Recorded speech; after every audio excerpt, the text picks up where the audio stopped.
Alright. Ladies and gentlemen, Anonymous here. Thank you for taking the time to click on my video. I really do appreciate that. So, One Piece. We are approaching the 1,000 chapter mark for the series, which is crazy for two reasons. One, that's a lot of chapters. And two, the story of One Piece has not dipped in quality at all. In fact, some people might say it's only getting better. One Piece is almost older than I am, and I'm not a spring chicken anymore. To celebrate this milestone, what I wanted to do is I wanted to rank the Straw Hat Pirates from my least favorite to my favorite. Now, before I get into the list, there's a few things that I do want to cover off. Just because I have certain characters ranked lower than others doesn't mean I hate those characters. In fact, I love every single character on the Straw Hat Pirate crew. That's one.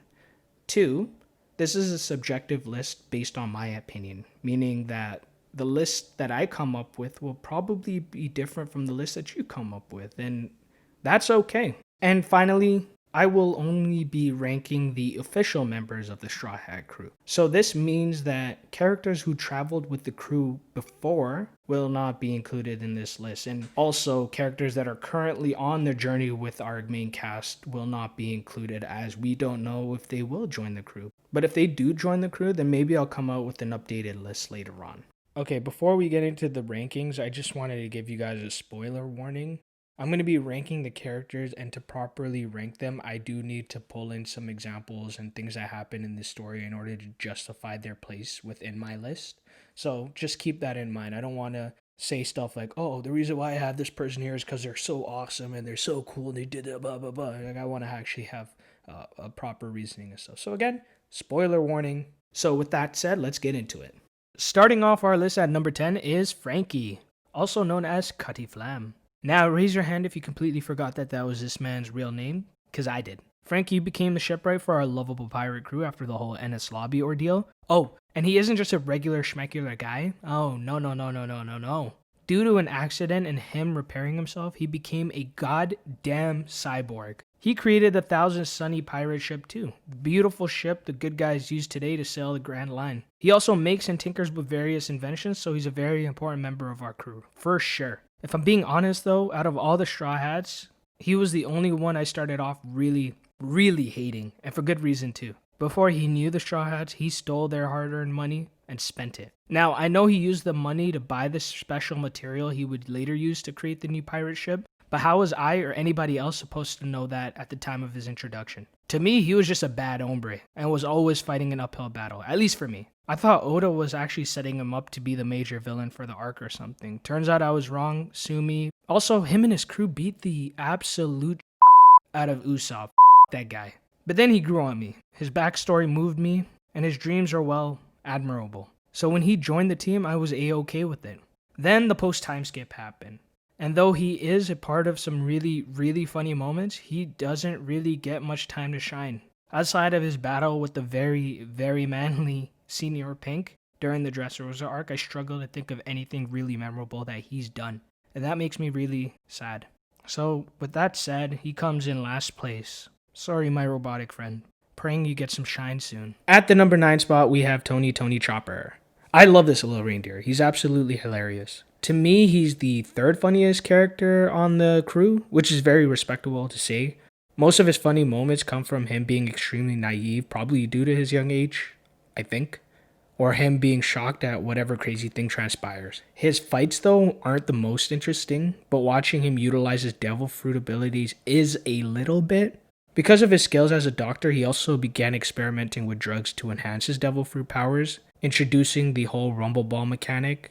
And watching him pop those bad boys is crazy satisfying. They remind me a bit of Choji's pill mechanics in Naruto, as though they increase your strength, the more it's consumed, the more danger it puts on the body. During the pre-time skip, upon taking 3 rumble balls, he became this gigantic monster who could not distinguish between friend or foe. That was awesome to see. I was expecting him learning to better handle this new mechanic and form would be something we got to witness, but no. Apparently he mastered all of that during the time skip, which was anticlimactic, I'm not gonna lie. Either way, he's an excellent doctor who saved the crew on a number of occasions, and because of that and the fact that this man is an absolute joker, I placed him at this spot. Alright, coming in at number 8 for me is the lovely Nico Robin. So, Robin was introduced in the Alabasta arc as an accomplice to the fantastic villain Crocodile. After he was defeated, she decided to join the Straw Hat crew, which was a complete shocker to everyone, me included. But I didn't really hate her character at that point, or at any point if I'm being honest with you. She didn't do anything particularly evil while she was going by the alias Miss All Sunday. In fact, she saved Luffy's life after his initial fight with Crocodile, so pretty good stuff from her. My one problem with Robin though is her lack of moments in combat and moments in general in the post-time skip. She had a single one-on-one fight at this point, and we're like, what, 1,000 chapters in? And the only other combat she's a part of, she's usually filling a sort of support role for other characters, and it usually just lasts temporarily. Which is fine, but I really wanted to see her demonstrate her devil fruit abilities a bit more, as I do find it cool. Also, it feels like for the most part, she's just running around the enemy's facility with other characters during the major arcs. But at the end of the day, I know One Piece isn't really about the fighting, like not at all. The story of One Piece is driven by the characters, and Nico Robin is a solid one. She's one of the sweetest, calmest, and selfless members of the team. In the NS Lobby arc, she was willing to sacrifice her life for the lives of the crew, and her backstory was devastating to say the least. Seeing her have her friends and only remaining family totally wiped out at the hands of the government made me angry, and I really felt for her. Hopefully she becomes more of a focal point as she continues to uncover the secrets of the Void Century by finding and deciphering the real poneglyphs. Okay, at the number 7 spot, I have the navigator for the Straw Hat Pirates, Nami. And the reason I have her here is because I think her and Robin are very similar characters, and I just prefer Nami's character slightly more. Now just listen to my reasoning for a second. To me, they both undergo similar character arcs.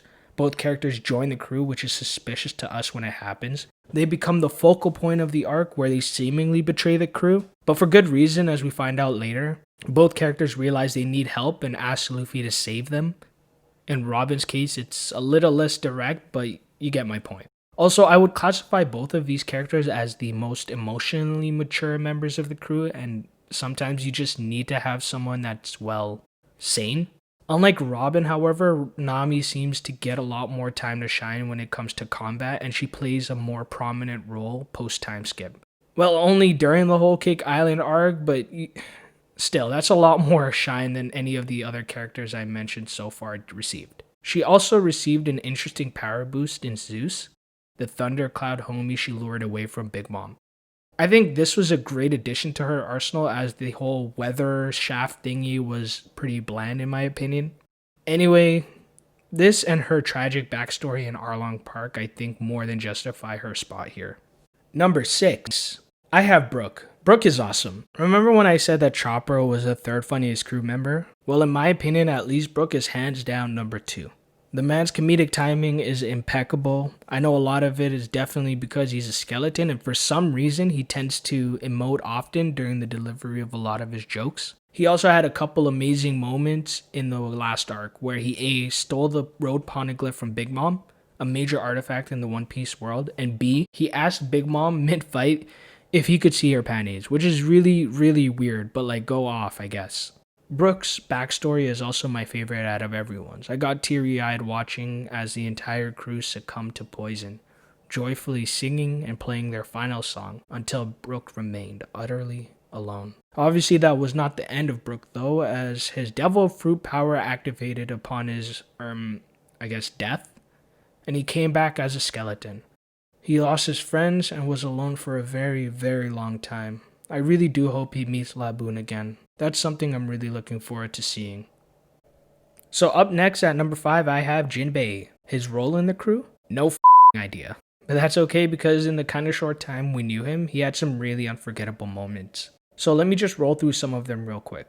The first one was he was a major reason the jailbreak at Impel Down was successful. This was his introductory arc, by the way. Number 2 was he wasn't scared to reprimand Luffy when he lost confidence after what went down in Marineford. He told Luffy to, instead of focusing on what he lost, he should focus on what he still has. And I thought that was really, really, really powerful. Speaking of powerful moments, in the Fishman Island arc, he did something considered taboo, which was giving blood to a human. But he did it not just to save a friend's life, but to also improve the relationship between humans and the fishmen. Prejudice between these two groups exists on both sides and rears its ugly head throughout the series. But he wants his people to see the bigger picture, to not focus on race, and work together with humans so they can all live together in harmony, wherever that be, whether it's underwater or on the surface. I think that's a lesson that can be carried into the real world, making it that much more impactful. He also had a crazy standoff against Big Mom, which will always be a high point for me in this series.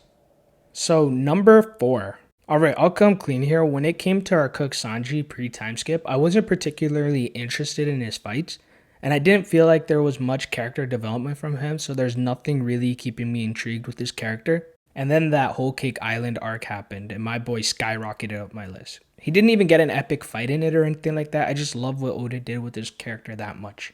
So let's just do a quick summary of his character during that arc. He was forced to return home and was promised to wed Big Mom's daughter, Pudding. Things become very clear that he doesn't have a choice when it comes to this, however, as both his father-like figure, Zeph, and hands are used as collateral damage if he doesn't go through with it. So I really just wanted him to make it out of this okay. And we're not even at the hardest hitting parts yet. We then got hit with his backstory and then the tears came. Seeing how horribly he was treated by his family, specifically his piece of father and brothers, broke me. But it didn't end there. No. Then we got his confrontation with Luffy, which broke me even more. But the nail in the coffin was when we learned of Pudding's plans.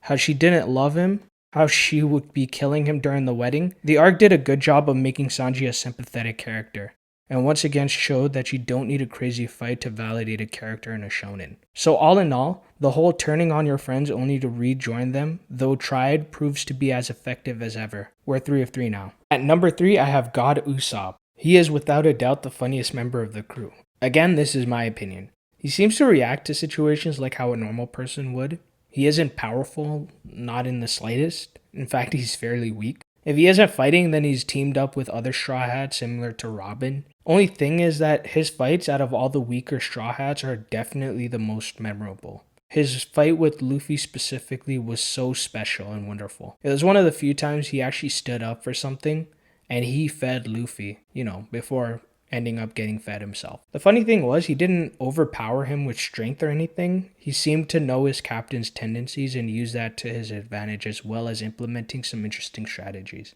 It's something he would do to some capacity in all his fights. His temporary leave from the Straw Hats was hard to watch as well as it was unfolding, but I ultimately understood why it happened.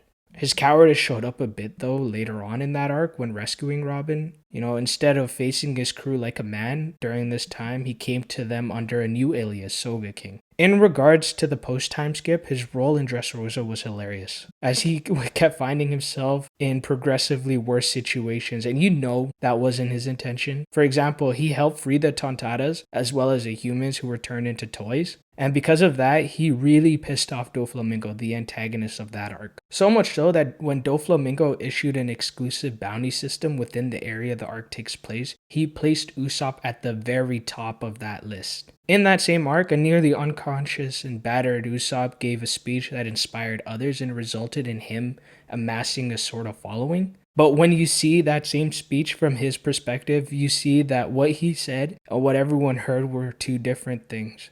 I also love the fact that he's beginning to learn hockey. Oh, and before I wrap up, his facial reactions are top notch. Alright, so coming in at number 2, I have the Captain Monkey D. Luffy. Now, I can talk about these next 2 characters ad nauseum, but I'll save you guys from that. All we need to know is that Luffy is a very simple man. He likes meat, has a dream to find the One Piece, loves adventure and his friends. He's a pirate with a really good heart. And because of his heart, he never screws over innocent people or anyone in general, if I'm being honest, to achieve his goals. In fact, he's even shown a willingness to do the right thing by unpetrifying people he just met, who aided him, mind you, over securing a ship to help him reunite with this crew. He's also great at motivating the other characters and supporting them whenever they seem to be at their lowest point. What I also appreciate about Luffy is that he never relies on that power of friendship to overcome an overwhelming foe like in other animes, like Fairy Tail, for example.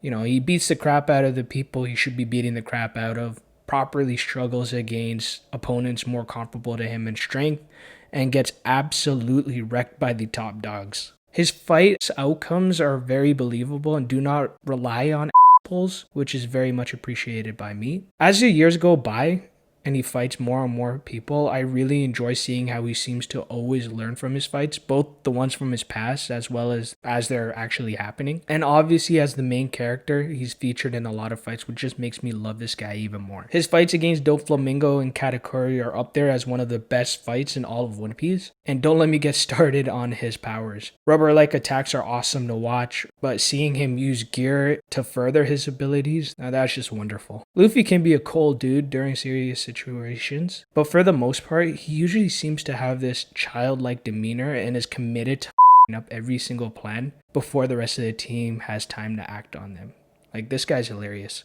Number one for me is without question Zoro, the pirate hunter turned pirate, and it's been this way for a long time. This man has bad and cool dripping out of every part of his body. When he was introduced, I'll be honest, I thought his fighting style was kind of goofy. Like, how does this guy have the mouth strength to hold a sword there? It seems impractical. As the second in command, he's tasked with fighting the second strongest villain in almost every arc, and I just love how he doesn't seem to have much trouble dealing with them. We saw this man learn to cut through iron and alabasta, create illusions during Ennis Lobby, cut through huge rock formations. Twice now. There are so many insane moments from this absolute demon.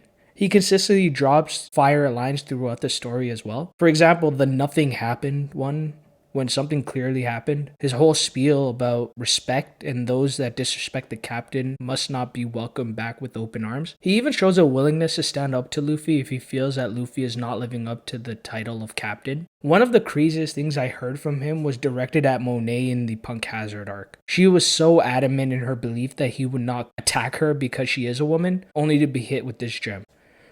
Have you ever seen a fierce animal you were sure it would never bite? 'Cause I haven't. And he destroys her. My god, goddamn, I felt every piece of that. Ah, chills. Literal chills. Not many people notice this either, but the man lost to Mihawk early on in the story, swore to never lose in a fight ever again, and so far has kept his word. Zoro is an incredible fighter in the world of One Piece, but he's so much more than that. His words are strangely profound and makes you think, even though he sleeps all day and will almost certainly get lost at some point during the arc. I just love this man, and I can't wait to see what else the Wano arc has in store for him. Okay, so those are my rankings of the Straw Hat Pirates. I really hope you guys enjoyed this video. I had a lot of fun making it. I enjoyed sitting down and drilling in, finding out why I liked certain characters more and making a list out of this, as it's something I was vaguely thinking about throughout my fandom of One Piece, but never really put into paper. I think I did have an idea who were my top 3 or 4 characters, but filling out the rest of the list and finding reasons why I like certain characters more than others, that was a lot of fun to do. And I just wanted to repeat this again, but this list here is all subjective. This is my personal opinion. Doesn't mean that it's going to be the same as yours. We're all different people. So if you guys had a different list, I'd like to see that in the comments. I do want to see who certain people like more than others. But yeah, so just, don't destroy me. I'm not going to destroy you guys. Anyways, again, thank you so much for taking a look at my video. I appreciate that. I'm Anonymous. I'll see you guys next time. Peace.